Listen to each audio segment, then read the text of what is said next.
kalian brief introduction ya, pengenalan singkat apa itu saham sebenarnya. Nah, apa itu saham? Saham itu bukan kalian pikir ya ticker, simbol, grafik, angka, itu nanti dulu ya. Saham itu belakangnya adalah sebuah perusahaan. Jadi kalau kalian punya PT, nih kalian bikin restoran ya bareng teman kalian misalnya modalin ya. Misalnya kalian punya restoran, nih gua bikin restoran Kayalan ya.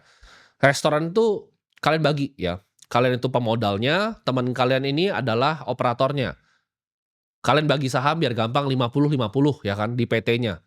Modal di store yang kalian setorin tuh 500 juta.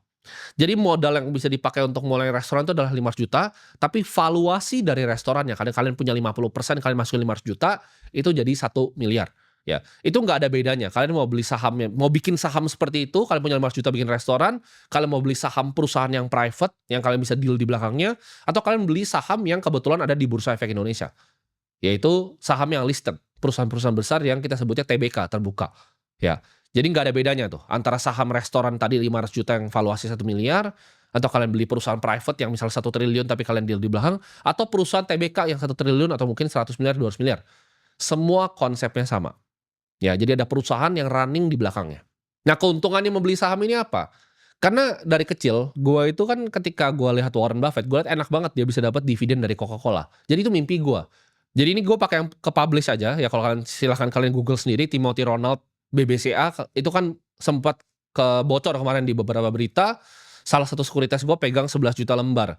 Itu di mana dividennya tuh sekitar 300-an juta cuman dari posisi yang satu itu. Ya sebenarnya gue punya lebih di BCA cuman itu kan yang nggak di-disclose. Itu 300-an juta per bulan. Jadi gue tuh basically dapat gaji, teman-teman. Gue dapat dividen pembagian hasil nih dari keuntungan BCA. Gue itu duduk di kantor gue di sini. Gue nggak duduk di kantornya BCA, tapi gue dapat gaji itu lebih besar dibanding manajer di sana, gitu. Itulah keuntungannya pemilik saham. Gue tuh bisa sebenarnya kalau gue udah malas ya, gue tinggal di rumah, gue di Swiss, gue ngopi di Swiss, gue dapat uang yang sama. Jadi gue nggak bekerja untuk dapetin uang itu. Jadi kayak tadi ya, teman kamu yang bikin restoran, ya 500 juta itu dia pakai jadi koki, dia bikin operasional segala macam. Kamu nyetor modal 500 juta ketika restorannya jalan, misalnya restoran berhasil banget, sebulan tuh bisa jadi dapat uang 100 juta gitu. Ya kamu nikmatin gitu. Dapat uangnya misalnya bagi 2 gitu kan. Net profitnya laba bersih 100 juta, kamu dapat 50, teman kamu dapat 50 ya. Jadi itulah keuntungan sebagai kita seorang pemilik saham. Kita jadi punya bagian dari perusahaannya. Warren Buffett bukan yang bikin Coca-Cola, dia bukan yang bikin Moody's Corp, dia bukan yang bikin bahkan Apple. Tapi dia punya 5% dari Apple. Jadi setiap kali Apple jualin ini ya, direksinya itu pusing-pusing ya kan mikirin laptopnya apa yang terbaru ya. Dia dapat keuntungannya, dia dapat dividennya dan dia dapat